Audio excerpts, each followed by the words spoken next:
There are certain moments in life where a person steps into your world and, almost instantly, the whole idea of coincidence stops making sense.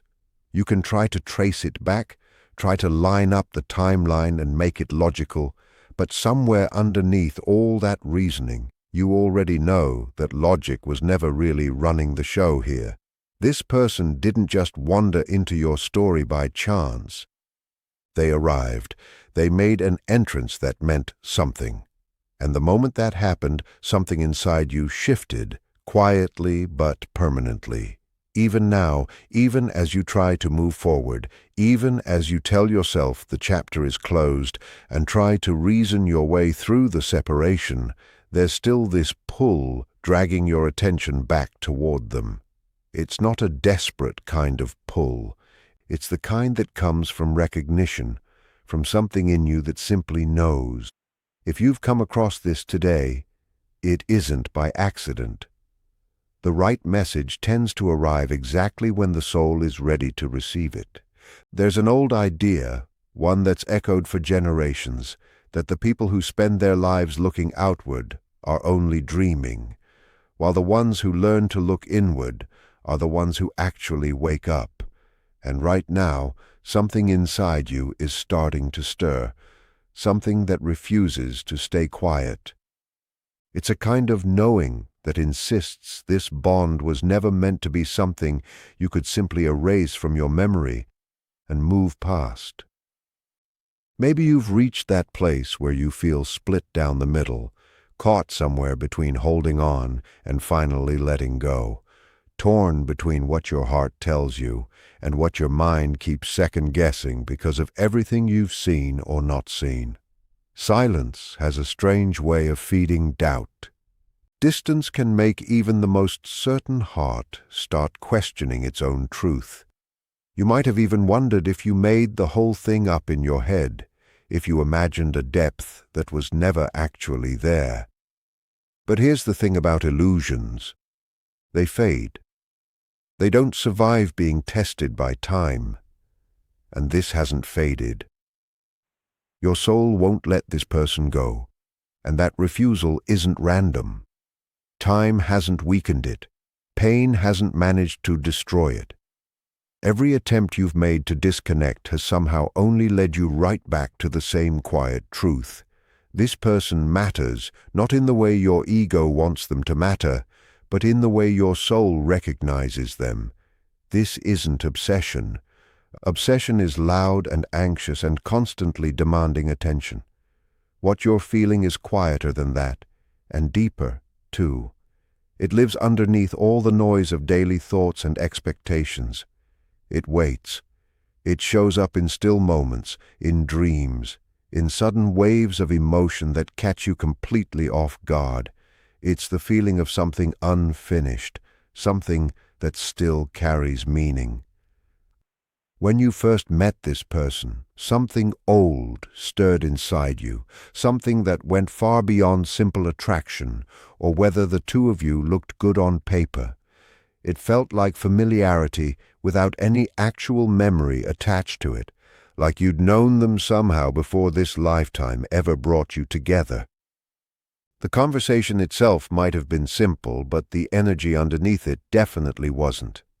Your nervous system picked up on safety and intensity at exactly the same time, and that kind of paradox is rare. It leaves an imprint. There's an idea from psychology that when two personalities come into contact, it's a bit like mixing two chemical substances together. If there's any real reaction at all, both substances end up changed by it. And that's exactly what happened to you. You were transformed. And whether they've admitted it to themselves or not, so were they. Connections that genuinely change us are never just casual encounters. They rearrange something on the inside. They open doors that simply cannot be shut again once they've been opened. Even now, even with all this distance and silence between you, they likely feel you more than they let on. Some people process their emotions inwardly and only show a fraction of it on the outside. Others do the complete opposite. Silence doesn't necessarily mean there's no feeling behind it. Sometimes it actually means there's too much feeling and nowhere obvious to put it. Your presence woke something up in them that they weren't ready to handle, and instead of leaning into that feeling, they pulled back, hoping that distance would quiet whatever you had stirred inside them. It didn't work that way. Energy doesn't need words to travel between two people. In their quiet moments, when the distractions of daily life fall away, you surface in their mind, not because they're consciously choosing to think of you, but because the connection itself insists on being remembered. They replay old conversations. They remember how being around you made them feel truly seen. They notice the contrast between how alive that felt and how flat and empty everything else feels in comparison, and that contrast unsettles them more than they'd probably admit out loud. They're not distant because they don't care. They're distant precisely because they do. There are battles happening inside them that were never really yours to fight. Old wounds, a fear of being truly vulnerable, a fear of losing control, a fear of being seen at a depth they're not sure they can handle yet. For some people, love itself feels unsafe, not because of anything the other person has done, but because of what that love reveals about themselves. This is often exactly where connections like this start to fracture. One person wakes up faster than the other. The other resists the mirror being held up in front of them. And that's what you became for them, a mirror, reflecting back parts of themselves they'd buried a long time ago. Instead of pushing you away outright, they retreated from themselves. There's a well-known idea that until a person makes their unconscious patterns conscious, those patterns will keep steering their life from behind the scenes, and they'll end up calling it fate instead of recognizing it as something they never actually faced. Right now, they're being steered by exactly that, by things they haven't yet looked at, honestly. The universe doesn't waste encounters like this one. If this connection had been meant to fade out quietly, it already would have. Instead, it keeps echoing in little signs that catch your attention out of nowhere, in dreams that feel more vivid and real than your actual waking life, in moments where their name crosses your mind completely unprompted. These aren't distractions, they're signals, not telling you to go chase anything, but telling you to trust what's already unfolding beyond anything you can control. There's a real difference between forcing a door open and simply knowing that it'll open on its own once everything is actually aligned. Your exhaustion is valid. Loving someone deeply without any real clarity is genuinely heavy to carry, but the hope you're holding on to isn't weakness, it's intuition, and intuition doesn't scream for attention. It waits patiently. Right now, something is shifting beneath the surface of all this. Not visibly yet, but internally. The resistance they've been holding on to is starting to weaken. Their fear is being challenged. The heart that once closed itself off is beginning to soften under the weight of its own truth. And whether they'd admit it or not, the thought of losing you completely is starting to feel more frightening to them than the thought of trying again. This isn't the end of the story. It's the pause before real understanding sets in, the space where growth quietly happens, the silence where alignment prepares itself behind the scenes. You're not being asked to wait around blindly. You're being asked to stay rooted in yourself, to remain open without abandoning your own sense of balance. There's an idea that patience is really the key to joy, but not the passive kind of patience that just sits and hopes. The grounded kind, the kind that trusts timing without sacrificing self-respect along the way, the kind that knows when something is genuinely real because it doesn't require force to sustain it.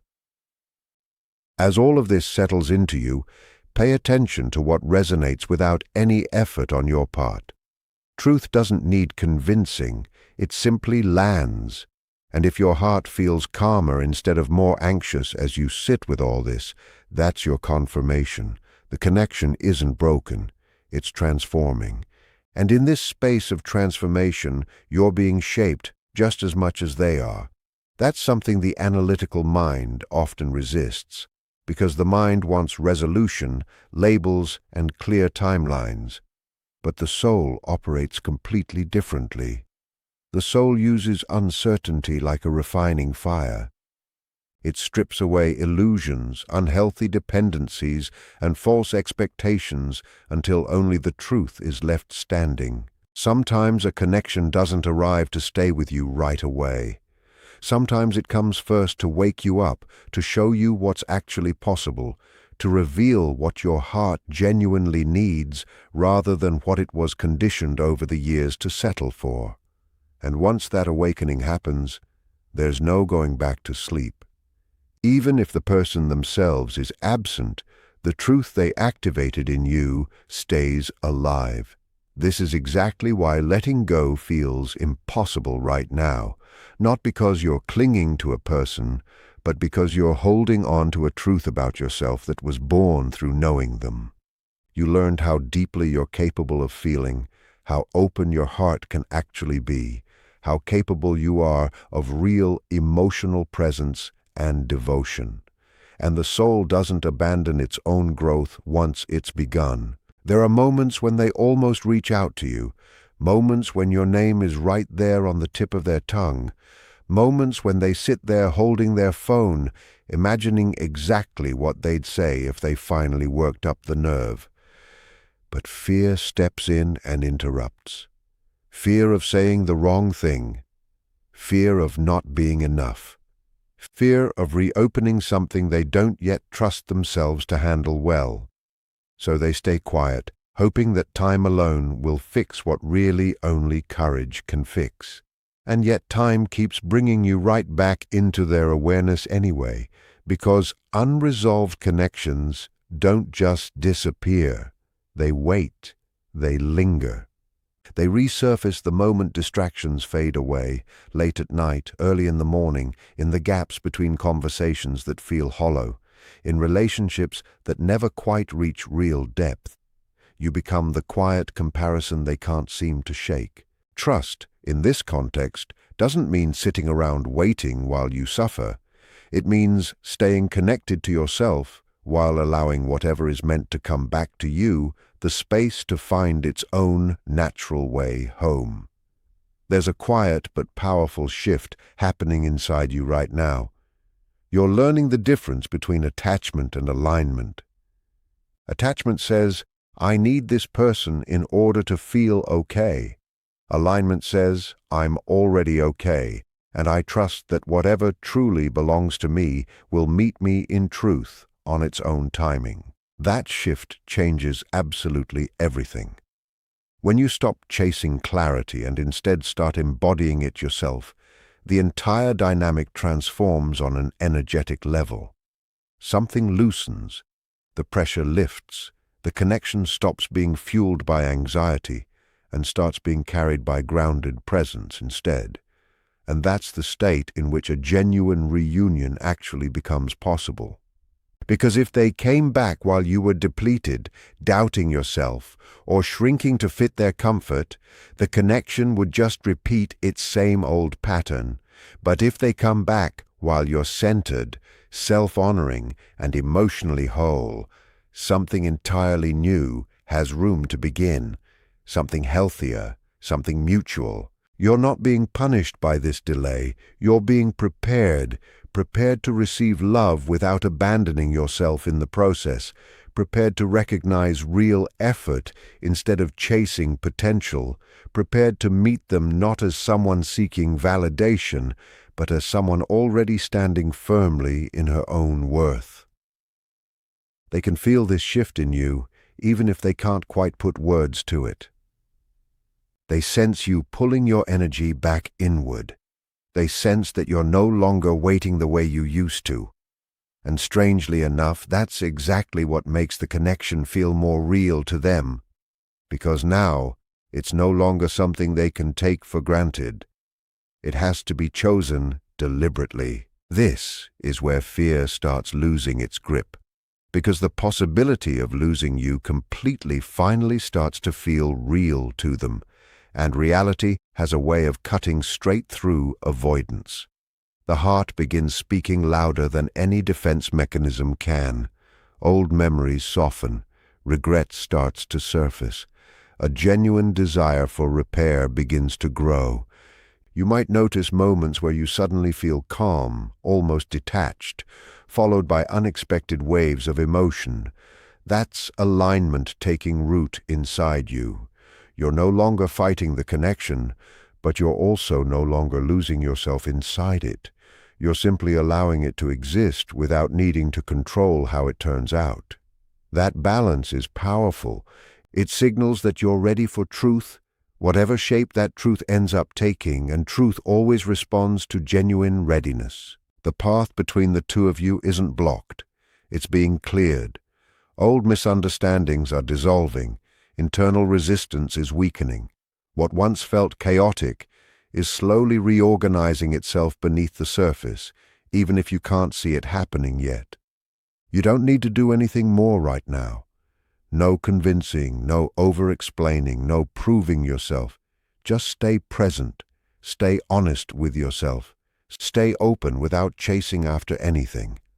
The rest is unfolding at its own natural rhythm. As this part of the journey continues, you might start to feel it more clearly, not as longing anymore, but as quiet certainty, a knowing that doesn't beg for reassurance, a trust that doesn't need constant signs to keep believing. Something is genuinely moving toward alignment, not rushed, not forced, but real. There comes a point where the longing softens into understanding, not because the connection itself weakens, but because your relationship to it changes. You stop asking, "Why is this happening to me?" and start sensing, "This is happening for me instead." That shift is subtle, but it's profound. It's the exact moment where pain starts turning into wisdom. You're beginning to see that this connection was never meant to consume you. It was meant to reveal you, to strip away what was false, to expose where you'd abandoned yourself in the past, to teach you the difference between intensity and real intimacy, between attachment and devotion, between fantasy and truth. And once that lesson starts to fully integrate, the suffering loses its grip on you. You might notice that your thoughts about them are changing now. They're no longer frantic or desperate. They arrive gently, sometimes with warmth, sometimes with clarity, sometimes with a calm acceptance that whatever unfolds has to be rooted in authenticity rather than fear. This is a real sign of emotional maturity forming inside you, and it's exactly where the connection reaches a genuine turning point. Because when one person in a bond like this evolves, the entire dynamic is forced to respond somehow. Energy seeks balance. When you stop chasing answers and start embodying them instead, things around you begin to adjust accordingly. What once felt completely stalled starts to move again. What once felt confusing starts organizing itself. They're feeling this shift too, even if they don't consciously understand why.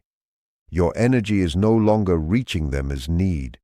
It's reaching them as presence, as a calm strength that can't be manipulated or ignored, and that unsettles them far more than any amount of pursuit ever could.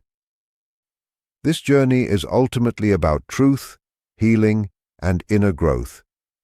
Both people have lessons to learn, but real reconnection can only happen through honesty, emotional maturity, and accountability.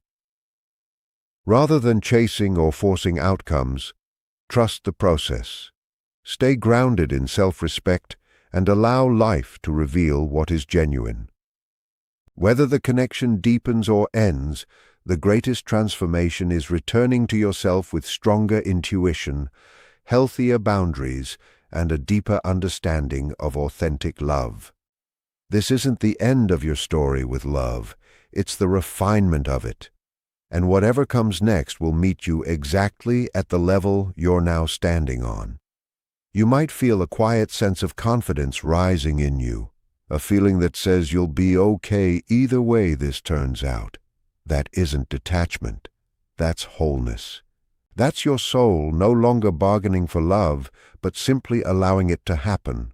Pay attention to how your life feels, like it's expanding again lately, new clarity, new energy, new inspiration showing up. This isn't a distraction from the connection. It's proof that you're no longer stuck inside it. You're walking alongside it now instead of being buried beneath it. And that changes everything, because love that's genuinely meant for you was never going to require you to disappear in order to have it. And real love will recognize you fully once you're standing completely as yourself. At this level, you're no longer clinging to any particular outcome. You're aligned with truth instead, and truth has a rhythm entirely its own. You can see now that the delays weren't punishments, they were protections. If this connection had unfolded any earlier, before both of you had been shaped by this kind of growth, it would have collapsed under the weight of old, unhealed patterns. Love needs space to properly mature. Souls need real time to become strong enough to hold on to what they recognize in each other. You've been learning how to stand without shrinking, how to love without losing yourself completely, how to trust your own intuition without giving up your discernment. None of these lessons were optional.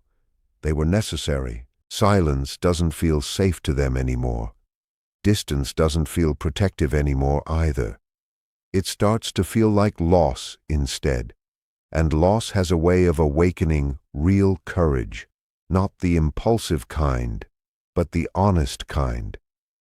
There's a realization slowly forming in them that a connection like this one is genuinely rare, that you can't replace real depth with distraction, that what they felt with you was never just intensity, it was recognition, and recognition tends to change a person permanently. They might not express any of this perfectly at first. Growth rarely comes polished. It comes sincere. If they do come back, it'll be to stand fully in themselves, to meet you without any masks left on, to speak from a place that's been stripped of excuses. That kind of work can't be rushed, and it can't be faked either. This is exactly why, if and when a reunion happens, it's going to feel different, calmer, clearer, more grounded, driven not by a fear of loss, but by a genuine desire for truth. You'll recognize it right away, not just through words, but through the energy behind them. There will be presence, consistency, effort that doesn't need to be demanded from anyone. You won't be left wondering where you stand. You'll simply feel it. And if, for whatever reason, life chooses a different resolution altogether, you'll still stand whole, because that's the ultimate sign of real alignment. The purpose of this connection was never to leave you feeling empty. It was to wake up your capacity for depth, truth, and self-respect, and that purpose has already been fulfilled, regardless of what happens next. Now, anything that comes back into your life does so by genuine choice, not by obligation. The universe isn't asking you to wait around blindly. It's asking you to trust what's already been built inside you, to trust that love aligned with your soul won't ever require you to abandon yourself, to trust that what's real doesn't disappear the moment you stop chasing it. That's what real power actually looks like. That's true balance. That's love stripped completely of fantasy. Whatever ends up unfolding in the days ahead won't confuse you. It won't drain you. It won't make you feel small. It'll be rooted in truth, and truth is really the highest expression love can take. If this message reached you at exactly the right time, trust that your own inner spirit already holds the answer to the question sitting on your mind. whether this is the moment to let go or the moment to keep believing. Only one of those choices carries a real feeling of peace. Only one feels genuinely grounded in reality. Only one actually feels true. Share your thoughts in the comments below, because there's likely someone else out there who needs to hear exactly this today.